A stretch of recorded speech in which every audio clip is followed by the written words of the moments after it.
Welcome to the mysterious Book Emporium. Our heroes are on a quest to save a tranquil man from possession? Will they figure out how this is even possible, or will they get lost in the waters of the Fade? Why don't you take a seat as we continue on with Asunder, chapters 11 through 15. Chapter 11. Cole's mind rebels as much as it can against the strange music, but he realizes that he's somewhere else, a city in the middle of war. Around him, people are running and buildings are burning down. Yet everything looks unreal, like he was looking at the world through tinted glass, his vision blurred on the edges. Cole sees Darkspawn, but they don't carry the music like he heard in the Western Approach. These are just shells, but they still see Cole, and they're coming for him. Suddenly, an explosion hits, sending the creatures flying through the air, and he hears Reese calling out his name. In the town square, Cole stands before Reese, Wynn, Adrian, Evangeline, and Shale, and for the first time, all can see him. Reese wonders how Cole even got in the Fade, and he explains as best he can. There was music, it was loud, and it took him here. Wynn explains to Cole that they are in the Fade, and most likely in her nightmare, as the burning city is Denerim during the end of the Fifth Blight. The group then begins to argue on what to do with Cole. No one can see him until they enter the Fade, which seems exactly like what a demon would be able to do. When the discussion dies down, Cole asks Reese if he's still angry with him. The two argue a bit, and it's let out that Cole is the murderer, much to the surprise of Evangeline. She goes to kill Cole, but is stopped by Reese. When Adrian asks why he would defend a murderer, he is unable to answer and slowly lets go of Evangeline's shoulder. For Cole, nothing has ever felt more painful than watching that action. But before she's able to do anything, the archdemon appears and attacks them. The group fights it, making little to no damage. Cole is able to save Reese from being killed by the archdemon. When the dragon finally leaves, things are still in absolute chaos, and Cole is unsure what has happened to Reese, and fearful of what the others might do. So he takes off. Reese picks himself off the ground. Evangeline goes to check on him and sees that the others are okay as well, except for Cole. Where is he? Wynn comes to check up on Reese, saying that she saw the boy run off. Reese says that they have to go after him, but she refuses. This causes an argument in the group. Wynn wants to go straight to Fairmont to save him, while Reese wants to go look for Cole, and Evangeline wants to end the mission entirely, stating that it's way too dangerous. Finally, Reese states that despite his wrongdoings, Cole saved his life and he's going to save his. He turns to Evangeline, stating that as a Templar, she failed to save Cole from himself, that she would rather kill him than try to judge what has happened to him. And so, the group splits up. Wynn and Shale go off to find Fairmont, with Adrian going with them despite Reese, while Reese and Evangeline, who is swayed by Reese's argument, go to find Cole in the Wild Fade. Chapter 12. Evangeline stares as the ruins of a city begin to turn into a desolate farmer's field, a hovel standing in the distance. Reese had summoned a small wisp to help find Cole, and they follow it to the lonely home. As they draw close, neither are sure what they are seeing. Is this where Cole grew up? Absolutely nothing feels right about the house, and as they draw near, a tiny mangy kitten begins to mew sadly at them. Evangeline kneels down and holds out her hand to pet it, yet it does not come. Reese kneels beside her, telling her that in this world, belief is what rules, and he pulls a slice of meat from nowhere, giving it to the kitten. Reese brings up what the demon said about how he finds her attractive, but she shoots down the conversation, knowing that the words were meant to split them apart. While Reese is attractive, no mage would ever see a Templar in such a way. When they finally enter the home, there is a chill to the air, and the house feels like terror. On top of that, a puddle of frozen blood is smeared across the floor. As they explore the room, Evangeline hears a small whimper, but before she can place it, a shout echoes through the small house. The door flung open. Beyond it stood a barrel of a man, grizzled and bald and wearing a small shirt stained red with fresh blood. The imprint of a hand could clearly be seen upon it. The man's face was gaunt and pale, flesh sagging from his skull like that of a corpse just beginning to rot. "Come out and die like a man!" he screamed, spittle flinging from his lips. "You know what the punishment is!" Evangeline swings her sword at the man, but her body freezes just before it strikes. This is the demon's lair, and it has control. Reese attacks the demon and drags Evangeline's statue-like body to safety, pushing out the effects of the demon's paralysis with his magic, just in time for Evangeline to cry out that the demon is coming. While it bites Reese, Evangeline is able to make a killing blow. The room's energy changes, yet a feeling of fear still exists. They begin to look for Cole, and Evangeline remembers the whimper she heard. She heads to the kitchen and opens up the cabinet doors one by one until she opens up the last one and finds Cole. Inside crouched a filthy young boy, perhaps 12 years in age and with shaggy blonde hair hanging in front of his eyes. His face was filled with stark terror, wide eyes having long drained of tears and now stained his cheeks. And worst of all, a little girl was squeezed in there with him. She was half his age, held in a crushing grip with one hand clamped over her mouth as if to keep her quiet. Only she was dead. The young boy began shaking, fighting against sobs that threatened to overwhelm him. "Please don't tell," he begged Evangeline in a quivering whisper. "Mama told us to hide. We have to hide." Evangeline gently reaches inside and takes the body of the little girl, named Bunny, from Cole. But as soon as the body leaves the cabinet, it vanishes. Reese bends down next, asking Cole to remember him. The little Cole is scared and puts his knife to Reese's neck, but he doesn't move. And then he recognizes. The boy leaps out of the cabinet, aging to the Cole Reese remembers, and clinging to Reese and sobbing. The two stand there, with Reese comforting Cole until his shack disappears. Adrian, Wynn, and Shale walk through a maze that resembles Vario. Adrian watches Wynn and Shale, who banter like old friends, yet keep Adrian out of the conversation. She thinks on how she misses Reese, how she wanted to punish him for not trusting her. Why would he keep secrets? She may have her faults, but so does Reese. Adrian's personality has also led her to butting heads with others in this circle, but Reese had always been her one friend, her one support, and the thought that she might lose him filled her with dread. She then asks why Wynn is looking to help Pharamond over her own son. Wynn's attitude grows cold, saying that Adrian knows nothing of her. The two argue a bit, finally ending when Wynn states that she has ambition she is dedicated to, and a friend to help. Two things that Adrian lacks. So if she is to question missions and choice of friends, perhaps these are questions better to be asked of Adrian herself. And with that, Wynn quickens her pace, but Shale continues to stare at Adrian. Shale tells her that Wynn won't hesitate to squish her like a bug if she angers her, and then the statue goes to join Wynn. Eventually the group makes it to a version of the White Spire. As its doors open and they walk through, there are no mages or Templars, but there are many, many tranquil. One of them greets the group, taking them to Pharamond. In this nightmare, the entire circle has been made tranquil. In the large meeting area, they are confronted with a demon who takes Pharamond's form, and asks why they are avoiding the inevitable future of tranquility. A fight breaks out. Despite Adrian's best attempts, none of her magic works against the demon, but Wynn steps up, although something is different. Her voice rings out, passing through Adrian's like a cleansing wind. She glides to the demon, her robes glowing like an aura of power, growing even brighter, and she takes the demon by the neck. As she does, cracks appear in its skin and bursts into light.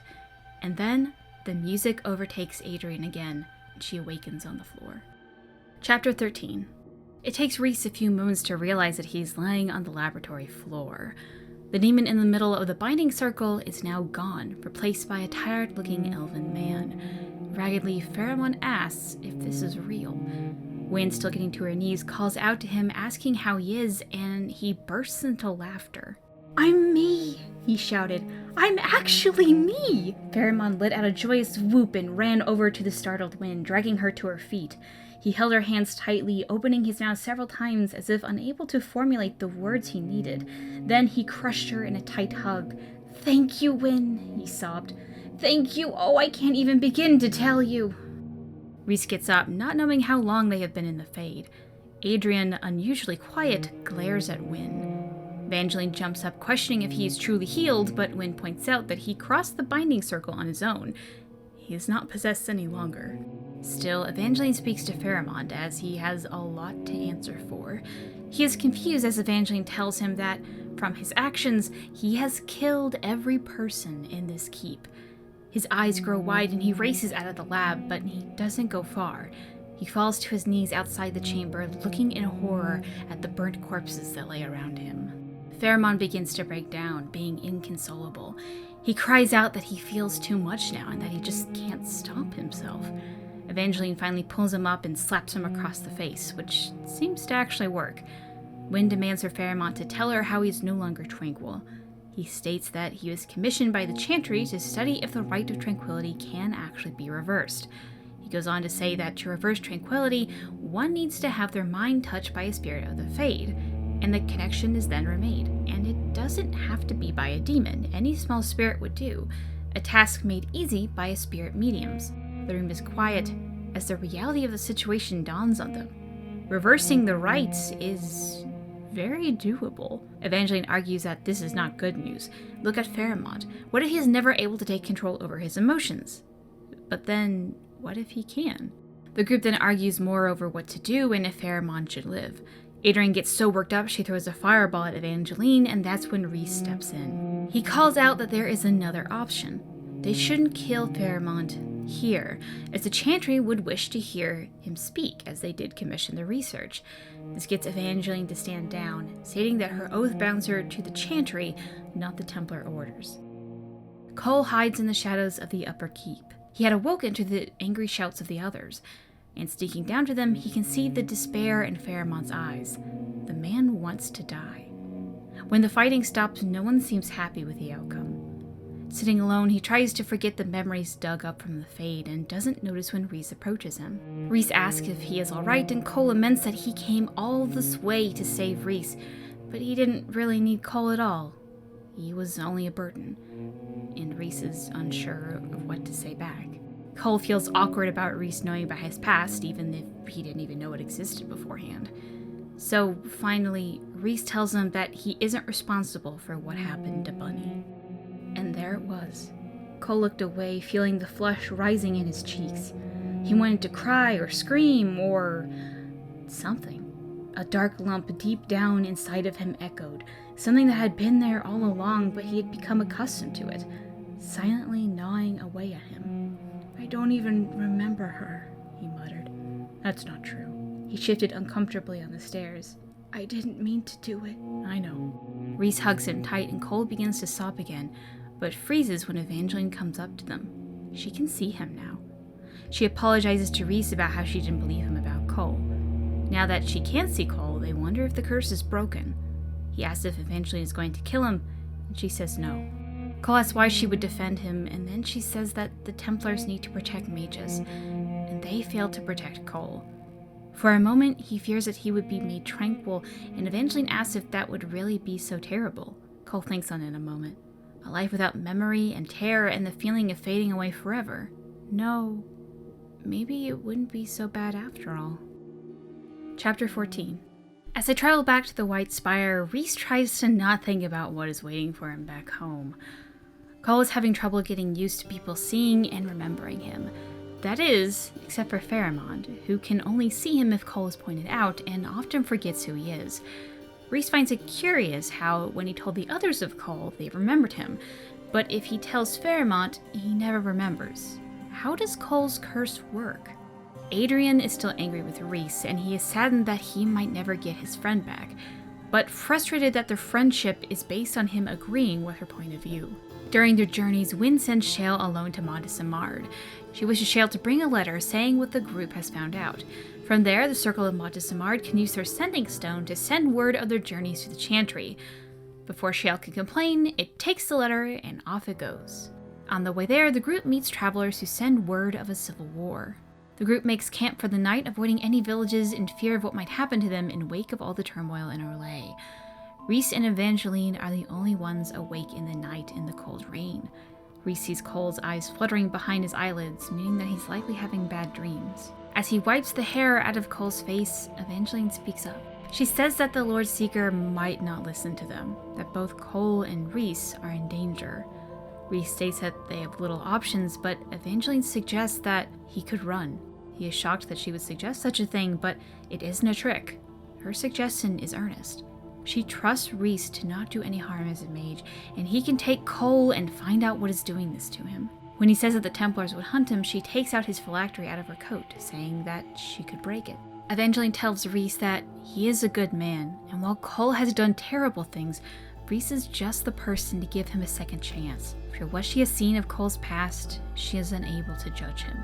Both are quiet for a moment, and then Rhys says that she could join them. Evangeline pulls out a bundle. Inside are 4 empty vials and one containing just a bit of lyrium. She explains that, as all Templars are, she is addicted. she would only last a week or so before she would feel the effects of withdrawal, and a few months before she starts to lose her mind completely. She tells him that she cannot do anything else, but he can, and she wants to give him that chance. Thinking, he stands up and wanders off away from the camp. He muses on the idea of being in apostate with Cole, of what he would be able to do, how he could help, how he might end up possessed by one small mistake like Pharamond. He doesn't like the vigilance of the Templars, but with it, it means he couldn't harm others. Suddenly, a voice disrupts his thoughts. It's Adrian, and she begs him not to go. She had heard the conversation. Rhys asks why she would even ask that if she hates him. She tells him that she doesn't hate him, but she does hate how she believes that Evangeline is the reason why he's going back to the tower peacefully.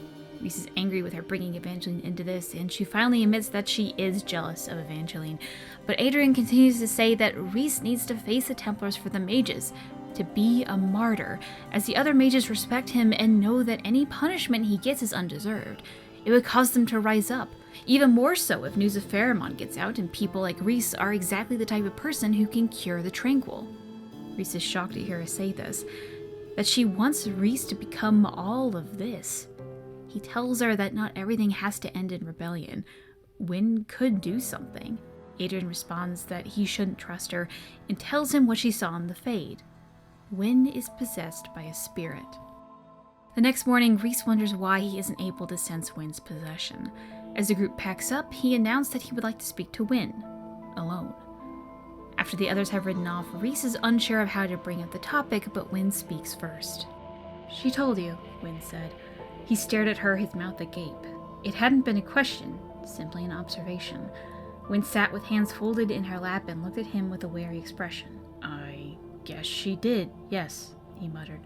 "Close your mouth, dear, it's unbecoming." His mouth snapped shut with an audible click. "I suppose this was inevitable," she sighed. He almost didn't want to ask.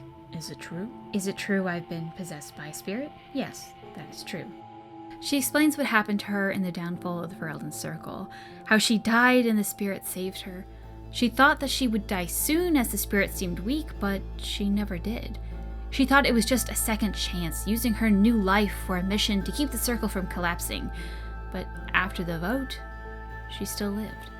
She believes that the spirit has been a part of her for so long that they're not separate beings anymore, which is why Rhys can't sense it. Wynne then explains that she didn't really need Rhys's help to go find Pharamond, but she brought him for one reason.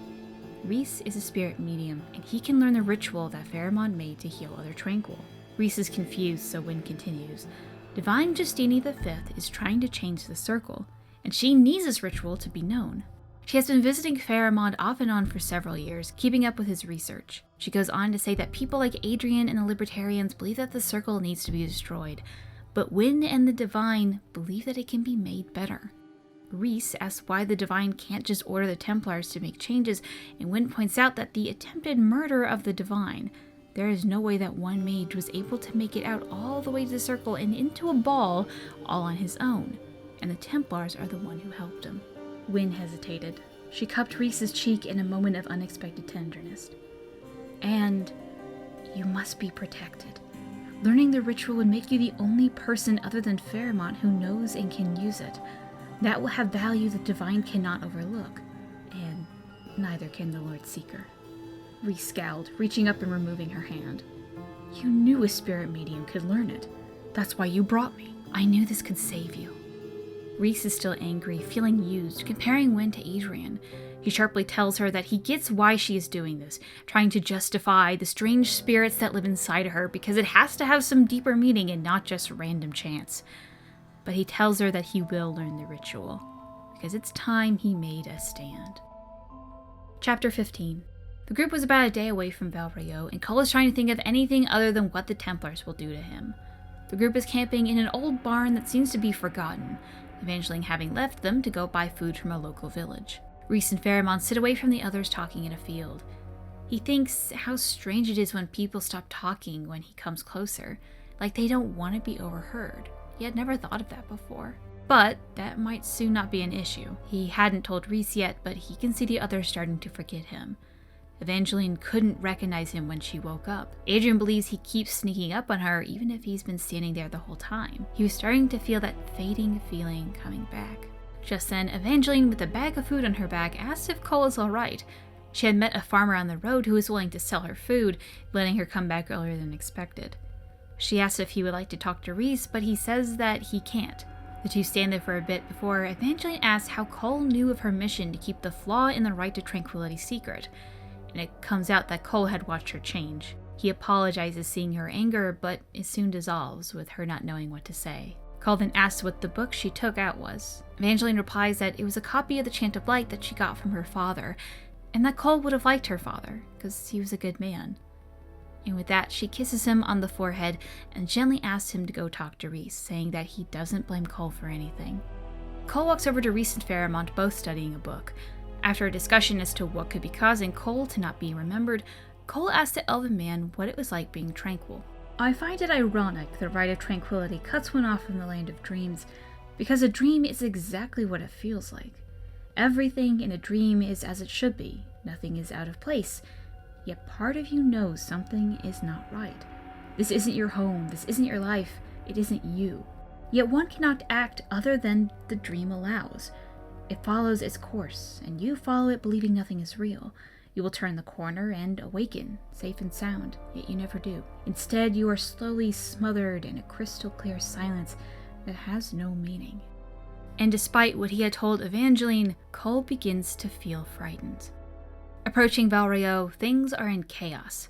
There are rumors that the Empress is dead, riots, and an army camped outside the unusually closed gates. When they finally reach the large gates of Vario, guards stop them, saying that they will not allow anyone to enter. Evangeline tells them that they have business in the White Spire, and the guards recognize them, as they have been told of their arrival. He tells the group that the Lord Seeker asks them to wait here for him to arrive, and that he will take them to the Divine. Soon the Lord Seeker arrives with 30 other Templar Knights, and his face is angry. He brings his horse to Wynn and Fairmont, telling them that someone has seemed to have gotten word out to the Sending Stone, which has also notified the White Spire about Fairmont's condition and likely mages all over Thedas. He begins to lead them to the Grand Cathedral, but pulls aside Evangeline. Riding apart from the others, he scolds her from disobeying his order, which Evangeline argues his order conflicted with those of the Chantry, who is where her oath lies. He does not hear her out and demotes her on the spot. He goes on to say that there have been no more murders since Reese left, which confirms to the Lord Seeker that he is the murderer. But Evangeline explains that she has more information on that as well and would like to explain everything soon. And so they ride on into the city, Evangeline hoping that the reasonable divine she remembers from the ball will do the right thing for Fairmont. Discussion. So let's start out with thanking the artist of the week. A huge thank you to Book Emporium veteran Margra Art. She mentioned that Asunder is her favorite Dragon Age novel and drew this lovely version of Cole. So what I find interesting about Cole's description of the Fade is that it seems that the look we get from both Dragon Age Origins and Dragon Age 2, where everything is slightly yellow and blurry on the edges, is what he is experiencing. Granted, this novel was written after both of these games, so it's likely that the games inspired the novel, but interesting that this isn't just game aesthetics, it's actually meant to be that way. Starting in Chapter 11 and up until the reveal, we start to get hints that Wynn is more than she seems. For example, Cole can see something behind her eyes, something that makes him shiver, and something he doesn't like, which is interesting because so far the spirit has only ever been very beneficial. Also, more hints as to what BioWare canon is. Shale mentions that she has been in the Fade before. The only chance that she can have this in the game is during the Circle questline. The description for the Archdemon is absolutely great in this novel. It describes it as looking like rotten flesh that has been made to look like a dragon. No scales whatsoever. So that's kind of fun. While Reese is in the Fade, he talks about how while being in the Fade, it offers you a large amount of power, it also leaves you completely drained afterwards. So we finally learn Cole's backstory. A young boy and his sister abused physically by their father and protected by their mother. When Cole begins to show signs of magic, a trait passed down from his mother's chastened side apparently, his father becomes angry and killed his mother. In fear, Cole took his younger sister, Bunny, to hide from his father, but mistakenly kept her from breathing when he was trying to keep her quiet. I'm not really sure how the story goes on from here, possibly that his father found him in the body of his sister, threatened to kill him, and the young boy you see in the cabinet likely killed his own father. That's kind of how I see it. Cole does mention that the dagger that he actually has and uses all the time is from his mother. And there's also a side story about how Cole's father wanted to sell the dagger and his mother didn't want to, so she ran out to the backyard or something and dug a hole and kept it in there, but Cole knew where it was, and then that dagger he used to murder his father. It's a bit sticky about like what the actual order of what things happened, but roughly this is where things are going. Seeing into Adrian's mind in chapter 12, I'm not sure how all of you felt, but oh man, I just really don't like Adrian. Like, the line about how she wanted to punish him for not trusting her, and then wondering why he would keep secrets. Like, dude, you punishing him is why he is keeping secrets. Also, she doesn't think Wynn is motherly, which I think I can understand why some people don't like her. I understand that. I disagree, because I love Wynn. But I think all of us can agree that she is motherly. Even in this book, she does have motherly traits. So it's not like she just changed in the last 10 years. I feel like this is Adrian just being stubborn. Like, I don't know. Adrian just bothers me. Adrian is exactly what I don't like in people. It's no wonder their relationship fell apart. Like, now I'm going on a rant here. This isn't even scripted, but when you're in a romantic relationship with someone, never punish them. They aren't your children. You don't punish people that aren't your children. That's just ridiculous and absolutely insane. So people that do that absolutely drive me nuts. Either way, it just felt very rewarding to me to watch Wynn verbally slap Adrian around. I'm not gonna lie. Wynn. Pharamond has a lot of great insights to tranquility in these chapters. Like, they do have free will, they just desire nothing and strive for nothing. They are not immune to spirits, just undesirable. As spirits wish to possess a person who can fully experience life, not a person that is, in the eyes of spirit, like an inanimate object that can resist. Which, okay, I have a critique on that last point. So to heal tranquility, your mind needs to be touched by a spirit of the Fade, and demons don't want to possess Tranquil because they can't be like a real person. So if a demon knows that tranquility can be easily reversed by them, how has more Tranquil not just been possessed before? I have a lot of questions about how demons didn't know about reversing the rite, but that's a topic for another day, I guess. So the group leaves Adamant Fortress as is, meaning that when the wardens first entered it, they found a bloodied mess with a bunch of charred corpses and probably a lot of questions. Sadly, we didn't get to see that in Here Lies the Abyss quest, though. But I don't know, just the mental imagery of a bunch of wardens coming in and be like, all right, we got one more chance to save ourselves. Oh my god, there's bodies everywhere. What the fuck happened here? Because no one explained it. This isn't, like, well known within Thedas. Like, all these wardens honestly just walked into their home. Like, what happened? What? There's dead bodies. There's blood on the walls. It says we want out. What on earth happened here? I don't know. I really wish you would have seen that, or at least referenced that, because I think that would have been interesting. An interesting thing I found in my copy of the book is that there is this weird, almost doubled passage, and both passages have the same basic meaning but are worded slightly differently. I thought that maybe this was just an editing error from my old copy of the book, but after tweeting it out, it seems that I'm not the only one. Like, people with newer book copies and even electronic versions have this mistake in it. So I'm super curious if this is in the audiobook version of this. So if you have listened to it, please post below if they say this out loud and how awkward that seems, because I can't imagine this sounds good. Like, me reading out loud, which I'm not going to here, it sounds kind of awkward to me, so I want to know if they kept that in. And if they didn't, like, what did they say to fix it? Did they only use, like, part of the paragraph, or what? I don't know. Let me know if you're in the audiobook version what it says. About Cole being seen, Yash mentions, horses saw Cole. I wonder why. I also wonder if the Tranquil can see him, since we don't really know how much spirits can affect their minds. Honestly, I've been wondering this as well. One would think that the Tranquil didn't see Cole, or else they might have said something to the Templars about, like, the strange boy in rags or something like that. But I think Cole also avoided the Tranquil a little bit, so maybe they never actually got the chance. But I don't know. I'm a little curious as what would go on as well. We don't really get a good answer about this. We get to know more about Wynn's ghostly spirit that we found out about in Dragon Age Origins. In DAO, I felt like they sort of just brushed that plot point to the side, so I'm glad to see it make a return and have a spotlight again. But we're going to talk about this in the next episode, because I feel like there's just more to talk about there, so just keep that in mind. But on that, Anana mentions this. I find it interesting how Anders and Wynn's possession are different, even though, in theory, it works the same. Two beings become one and inseparable. When you take Anders to the Fade in Dragon Age 2, there is no Anders, only Justice. Okay, it's more like Justice takes the wheel and Anders is on the back seat.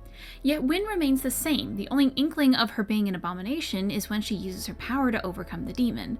I wonder if it's an effect of how long they've been merged, or just the different nature of Wynn's spirit. I think the truth of it is that the spirits act different because that's how they wanted the plot to go. But in lore, let's try to puzzle this out. I wonder if it has something to do with the relationship between the spirit and the person. Anders mentions how much taking on Justice changed both of them, while Wynn reports that she is largely the same. The melding of both physical person and spirit seems to have worked better with Wynn than in Anders, where both of them fight for control.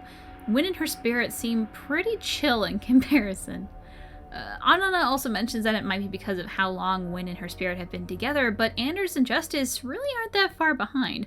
Anders merged with Justice just about a year after Wynn, so I don't think it's because of the year difference.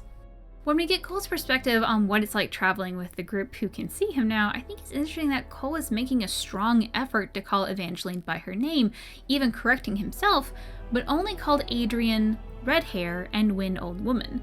Wynn even corrects Cole, saying that she should call him Wynn, but he just doesn't. Cole also points out that Adrian likes the horses, and that she has given them names and likes to brush them. This is interesting compared to the beginning of the novel when she hated the horses. I'm not sure why this changed, maybe it's an editing error, but to me I feel like it's a good note on Adrian's personality. She hates things that are new and scary to her, but can come around if given enough time to think on it, and she jumps to conclusions.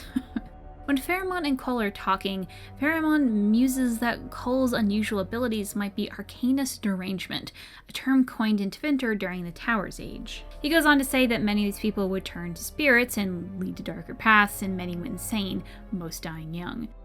When the group gets to Vario and mentions that there are rumors that the Empress is dead, this is another reference to the events in Masked Empire, which we'll go over soon enough. We also learn here that the whole journey to the Western Approach and back only took about 2 weeks. And with that, thank you to everyone who submitted entries, and I look forward to what everyone comes with next. If you have any comments, artwork, or anything else, please send it in. Our next section will consist of chapters 16 through the epilogue of Asunder, which this sounds like a lot because that's like 8 chapters, but it's still about 100 pages, so they're actually really short. So because this episode was really late, sorry about that, by the way, just a lot going on. But if you want to send in anything, please send it in by October 21st, 2018. And either comment below, send me an email at gilrathon@gmail.com, tweet at gilrathon on Twitter, or PM user Gillanon on Reddit. The rest are all.